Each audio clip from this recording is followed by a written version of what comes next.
Speaking of people not getting justice, we're getting ready to watch an interview from one of the officers of Mattingly, I believe it was. I think this was the one that got hit in the leg during the Breonna Taylor raid. So he gave an interview to Good Morning America the other day. Let's give it a listen. Louisville from that Breonna Taylor shooting. I did, George. Sergeant Jonathan Mattingly, he was one of the officers who burst through the door of Breonna Taylor's apartment on that fateful night in March when she was with her boyfriend, Kenneth Walker. Mattingly was shot and badly wounded. And this is the first... He wasn't badly... I mean, I think it hit an artery or something, but I mean, it wasn't badly wounded. Her death sparked nationwide outrage and anguish. 26-year-old medical worker Breonna Taylor shot and killed by Louisville police officers shortly after midnight on March 13th while executing a search warrant. Officers investigating a suspected drug operation allegedly linked to her ex-boyfriend. This morning, for the first time... No. They lied to obtain a warrant to go to that house. They had no evidence of any drug investigation. Let's make that clear right now. Mattingly sharing publicly what he says happened that night. So we get up. I remember banging on the door. It's open hand, hard smacks. Bam, bam, bam, bam. First time didn't announce. Just hoping she would come to the door so everything was quiet, neighbors wouldn't come out. Can you hear anything from inside the... Now remember, they were serving a no-knock warrant. We know for a fact it was a no-knock warrant, but they're all saying, oh, we knocked. Why would you knock if you were serving a no-knock warrant? Not at that point. Okay. Not at that point. So after the first bang, nothing happened. I banged again. I yelled, please search warrant, please search warrant. You're yelling this. How many times do you yell that? Probably 3 times each with each bang. There was a total of 6 bangs, 6 different knocks. Yes, if you've listened to Kenneth Walker describe One of the main figures involved in the Breonna Taylor shooting is... We're not ready for you yet. If you've listened to Kenneth Walker describe it, he says that just the fucking door flies off. The door while we're doing this. There were 7 officers on the scene that night. One said he thought he heard movement inside the apartment. He said, stop. I can hear somebody coming up to the door. So we stop, we listen. Nobody says anything. We yell again, please search warrant. Open the door if you're there. Please search warrant. And finally, I look back at my lieutenant, who's in the stack back here. He goes, go ahead and hit it. Even as you're hitting the door with Yelling, the brand, you're yelling. Yes, everybody at this point. Everybody. Because that's what we do. All 7 of them. All 7. That is bullshit. All 12 of the witnesses to this incident all said they did not announce themselves. Nobody yelled. It was shooting that woke everybody up. That I know of. It sounded like it. That's the typical how it goes every time. And that doesn't change. Kenneth Walker said that he and Breonna were screaming, who is it? Said they never heard any announcement that it was the police. And what do you say to that? Maybe he didn't. But there are also 11 neighbors who said the same thing that he said. Those 11 neighbors also said we did not. It was 12. The 12th one changed their story. They originally said that they didn't hear them and changed their story later when an investigator called them back a month later, month and a half. Kenneth Walker said. And even then, from the grand jury testimony, we hear it. The investigator, I think we listened to the call on the show, is kind of leading the question to make it seem like, hey, were they yelling anything when they were outside? And he's like, yeah, police. It's super fishy. And that's what they went on. That was the only witness that was presented to the grand jury, was the one that said that they knocked. A month after he said they didn't. And they didn't mention that he changed his story. That's why the grand jurors wanted to speak out. We're going to get to that here in a second. The other witness says we knocked. So if you didn't hear us knock, you're not going to hear us announce. Mattingly says once the team enters the dark apartment, he sees 2 figures in the hallway. How far away from you? About 20, 25 feet. Probably, 20, 25 feet. And as soon as I turned the corner, my eyes went straight to the barrel of this gun. I could see the tip of it. and my eyes just focused in on it. Breonna's boyfriend, 27-year-old Kenneth Walker, a legal gun owner, fired a shot, later telling investigators One he shot. fired because he didn't know who was bursting through the door. An FBI Well, yeah. ballistics report saying it was Walker's bullet that struck Mattingly. As soon as I felt the And there's another report that conflicts that and says they can't determine. shots, from start to finish, from the time I got shot till the time I'm on the ground and heard that last volley of shots, 12 seconds total. I don't know what's happening. Somebody kicked in the door and shot my girlfriend. Where was she shot at? I don't know. She's on the grill right now. I don't know. Probably riddled with bullets. Oh my God. Yes, What's your name, sir? Mr. Walker said, I just fired a warning shot. I thought someone was breaking into my apartment. I Which is was totally his right. because I don't want to kill anyone. That was his statement. Look at that smirk on his fucking face. Warning shot. He's pushed out with two hands, looking straight at me. I saw his gun. Our postures were the same, looking at each other when he fired that shot. Only one officer was wearing a body camera during the execution of the warrant that night, but it wasn't turned on because Mattingly said it wasn't police procedure in these types of situations. Do you believe if you had body cameras? Fuck that. No, the incident would have still happened, but it would. Oh yeah, you still would have been incompetent. This wouldn't be an issue. This wouldn't be a. But you'd be charged right now. You'd be in fucking We'd jail. never know about this case if we had cameras on that night. How would you have done it differently if you could have? We would have either served the no-knock warrant, or we would have done the normal thing we do, which is 5 to 10 seconds, to not give people time to formulate a plan, not give people time to get their senses, so they have an idea of what they're doing. To try to defend themselves from an intruder. Breonna Taylor be alive. You believe she'd be alive if that 100%. had I happened? believe If you she'd be had alive. just stormed in Yes, and not given them time? I do. In the months following, protests erupting across the country. Celebrities like Oprah and Beyonce calling for the officers involved to be arrested and be criminally charged with Breonna's death. What was your feelings watching all that unfold after this? Mostly frustration. And the frustration came from our command and from the mayor's office because there was so much disinformation out. Because this is not relatable to a George Floyd. This is nothing like it. It's not an Ahmaud Arbery. It's nothing like it. These are two totally different type incidences. It's not a race thing like people want to try to make it to be. Oh, yes it is. Because we know for a fact that they were wanting to gentrify that neighborhood. Why else would there be a reason to lie to obtain a warrant? To try to go fucking harass some people that were innocent. Doing our job, we gave too much time. When we go in, I get shot, we return fire. This is not us going hunting somebody down. This is not kneeling on a neck. This is nothing like that.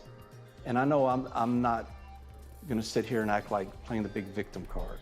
Oh, we're gonna, I'm glad he said that. We're getting ready to read a letter he wrote to his fellow officers that he didn't think was going to be released. He has been a victim in this. They have had to go in hiding. They have had death threats. When somebody sits back from their mansion and accuses somebody they don't know of being a racist and being a dirty cop, and being a murderer. You are a dirty cop, a murderer, and you're a fucking piece of shit. You were called racist. Mm-hmm. Are you racist? No, not at all.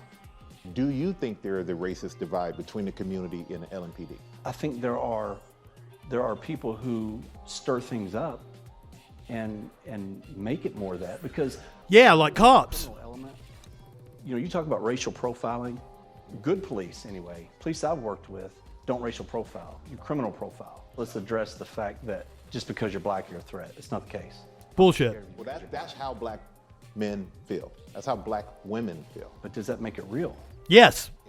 We got the statistics to back it up. No, not necessarily. So what is the difference between criminal profiling and racial profiling? Criminal profiling is when you get to know an area, okay? I work Or you think the black man's automatically a criminal. That's criminal profiling. about people's demeanors. If you pull up beside somebody and they don't make eye contact, they swerve off, there's just different elements of people's psychological game Listen to that. His feelings Put out. determine. that you can tell when you've done something long enough. So basically, it's a feeling.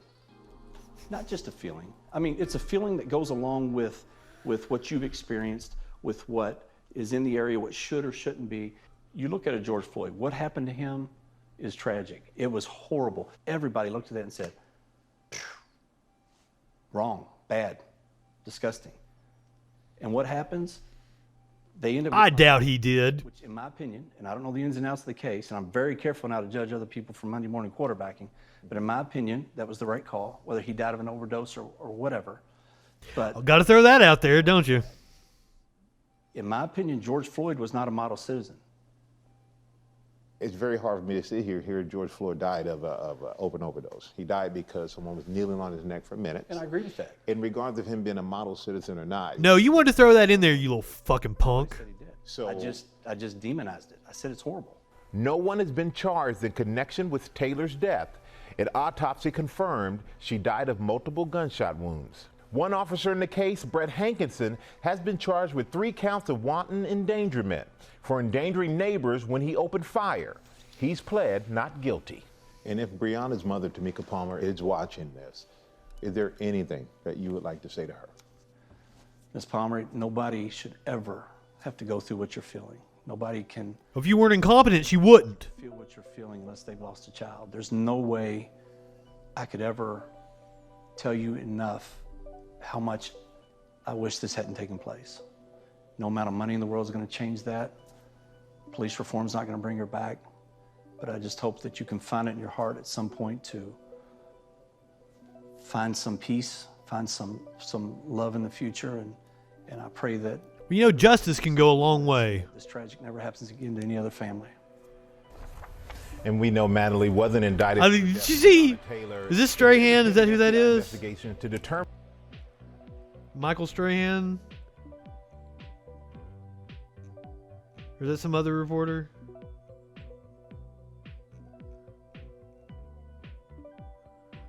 Because, like, he had like a smirk on his face coming back. That was hilarious. See that again.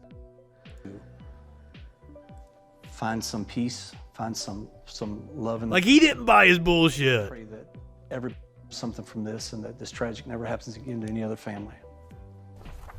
And we know Mattingly wasn't indicted for the death of Breonna Taylor. And there is a pending FBI investigation to determine if her civil rights were violated. And I asked him about the leaked email that he sent out to his fellow officers. They were getting ready to read. Term to describe protesters, used the term peaceful protesters when he also called them thugs. And he goes, they aren't worth your career or freedom. He says he's referring to the protesters who were causing property damage and taunting officers. Kind of, it didn't, frustrating at times to hear some of the things that were said. And there's a lot more. There's so many. Yeah, clearly he's upset. I don't want to keep calling him Michael Strahan. I don't know if that's him or not. I don't watch news. I don't know anything about sports. So, but I think that's who's on Good Morning America. This was Jonathan Mattingly. Everybody left to go watch Bo Rat. I don't blame you. I'm getting ready to go too. I'm not here to give you a rah-rah, you get this speech. I'm not here to tell you you signed up to help this community and to keep your head up. I'm here to tell you I'm sorry you have to go through this. I'm sorry your families have to go through this. I'm sorry the mayor, Amy Hess, and Chief Conrad failed all of us in epic proportions for their own gain and to cover their asses.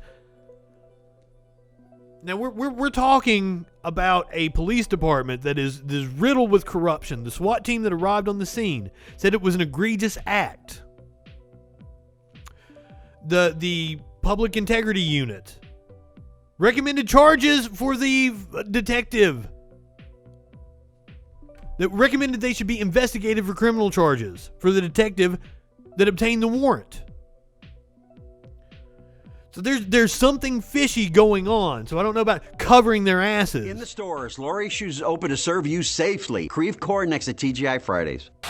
One of the main figures involved in the Breonna Taylor shooting is speaking out in an email to the Louisville Metro Police Department. Sergeant John Mattingly's attorney confirmed the email. We're reading the email. Go away. Like, where's that coming from? I've got so many screens up. I didn't know where that was at. You do not deserve to be in this position. The position they put themselves in. that allows thugs to get up in your face and yell, curse, and degrade you, throw bricks, bottles, and urine on you and expect you to do nothing. Now, as we're talking about the protesters, that reminds me, I've got another little story over here about protesters that we need to talk about. In Minneapolis,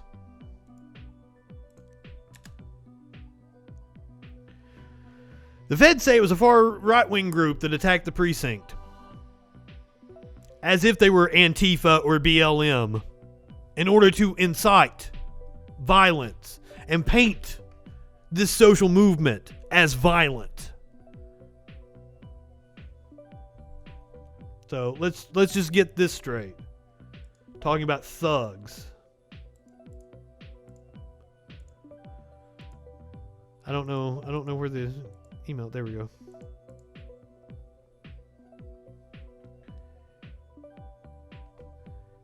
The position that if you make a mistake, they didn't make a mistake. They shot an innocent person out of sheer negligence. And right-wingers always want to talk about personal responsibility, and I've never seen one take fucking personal responsibility.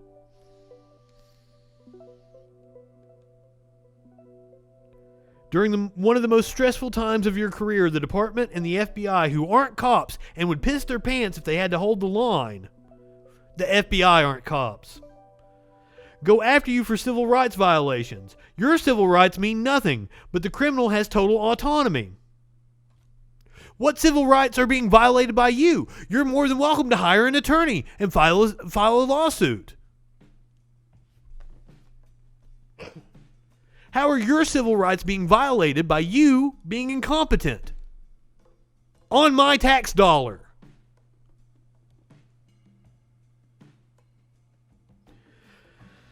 We wanted to do the right thing in the midst of an evil world and protect those who cannot protect themselves. They don't want to protect anybody.